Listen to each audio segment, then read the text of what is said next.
Data ہے اس کی sanctity کو بحال کیا جائے اور جو غیر ملکی ہیں جنہوں نے پاکستانی آئی ڈی کارڈز اور پاسپورٹ بنائے ان کو ملک سے کلینز کیا جائے. جہاں بھی بتائیں کہ جتنا عرصہ غیر ملکیوں کو آپ بتا رہے ہیں 50 سال 40 سال قریب، تو اس دوران ان کی ایک نسل جو یہاں پیدا ہوئی ہے وہ بڑی ہوئی ہے، تو کیا بین الاقوامی قوانین کے تحت کسی بھی حوالے سے کوئی اس طرح کا رائٹ وہ ڈیولپ کر سکتے ہیں یا کسی انٹرنیشنل کورٹ میں آنے کا ان کو کوئی موقع ہے یا اس سوال سے ہمارا کیا اسٹیٹس ہے؟ دیکھیے اس وقت 13 لاکھ ایلین صرف افغانز ہیں. 13 لاکھ یہ بہت بڑی تعداد ہے. ان کا کوئی رائٹ نہیں، کوئی قانون دنیا میں نہیں ہے جو کہیں کہ ان کو آپ آئی ڈی کارڈ دیں، ان کو پاسپورٹ دیں، ان کو آپ سٹیزن بنائیں.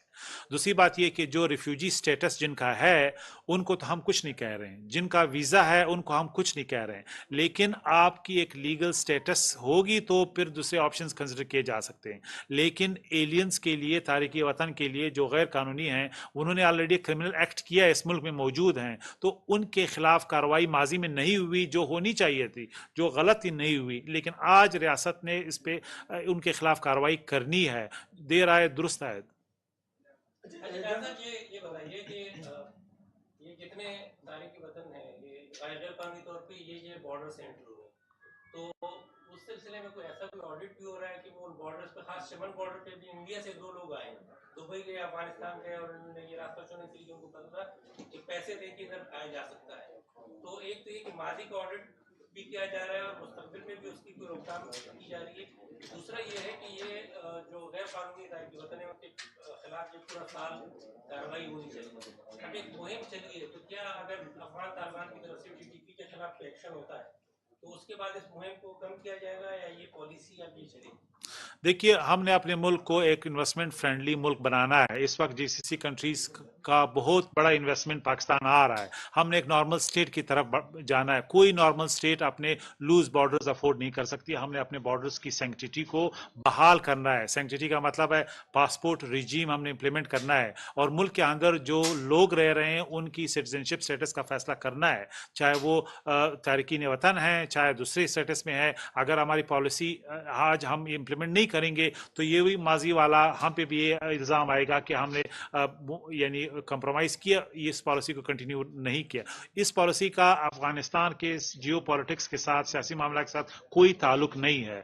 افغان اسلامی امارات کے ساتھ تعلقات کے حوالے سے جو بھی 2 اسٹیٹ کے انٹر ریلیشنز ہیں اس سے کوئی تعلق نہیں ہے. پاکستان کا ایک ساورن ڈیسیجن ہے کہ تارکین وطن کو ونس اینڈ فار آل، غیر قانونی تارکین وطن کو ونس اینڈ فار آل ہم نے بھیجنا ہے.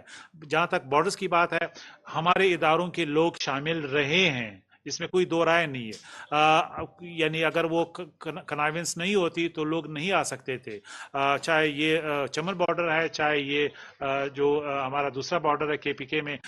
لیکن اب آرمی چیف نے یہ کھل کے کہا ہے سب کے سامنے، پورے ملک کے سامنے، کہ جو بھی ایف سی کے یا لا انفورسمنٹ کے دوسرے ادارے ان کے لوگ کسی کی شکایت آتی ہے، نہ صرف ان کی کورٹ مارشل ہوگا بلکہ اس نے کہا ہے کوٹ ان کوٹ میں خود ان کو جیل میں ڈالوں گا. یہی حال ہمارے جو فیڈرل ادارے ہیں جس میں کسٹم بھی شامل ہے، ہمارے صوبائی ادارے ہیں جس میں پولیس، لیویز، دوسرے ادارے ہیں. اگر خدا نخواستہ if somebody is caught کہ وہ امیگرینٹس انلیگل امیگرینٹس کی کوئی مدد کر رہا ہے، فیسیلیٹیشن کر رہا ہے یا کوئی اسمگلنگ ریکٹ میں مدد کر رہا ہے، strict action will be taken. یہ ہائیسٹ لیول پہ ڈیسیجن ہے. تو جو شکایتیں ہم سب یہاں بیٹھ کے کر رہے ہیں کہ ماضی میں ہمارے سسٹم کو کس طرح کمپرومائز کیا گیا، بارڈرز کی سینکٹیٹی کو وائلیٹ کیا گیا، ہمارے چند آفیسروں کی کنائیونس سے اس فینومینن کو ایڈریس کیا گیا ہے. اچھا جان صاحب، اس وقت جو ایک بہت بڑی نیشنل ایکسرسائز جو کہ انلیگل امیگرینٹس کو واپس بھیجنے کی ہے، تو 1 نومبر سے اس کی ڈیڈ لائن شروع ہو رہی ہے. تو کیا سمجھتے ہیں کہ پھر الیکشن جو جنوری میں اب تک الیکشن کمیشن آف پاکستان کا وہ ہے کہ پھر اس کا مطلب تو یہ ہوگا کہ ایکسرسائز اس کے ضرور ریپریکیشنز بھی آئیں گے، اس کے تو اسٹیٹ نے اس ساری چیزوں کو وہ کیا ہوگا ہے. آپ سمجھتے ہیں کہ پھر جنوری میں الیکشن اس تمام تر صورتحال میں پاسبل ہوگا؟ اچھا یہ آخری کوشچن ہے، پھر دین آئی ول ہینڈ اوور ٹو کمیل صاحب.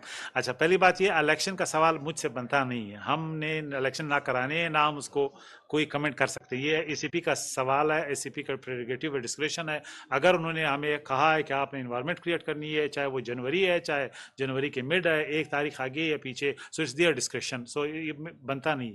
دوسری بات یہ کہ یہ کنٹینیو ہوں گے، یہ ایز اے کانسٹنٹ کے طور پہ جو بھی گورنمنٹ آئے گی الیکشن کے بعد ان پالیسیز کو کیری کرے گی.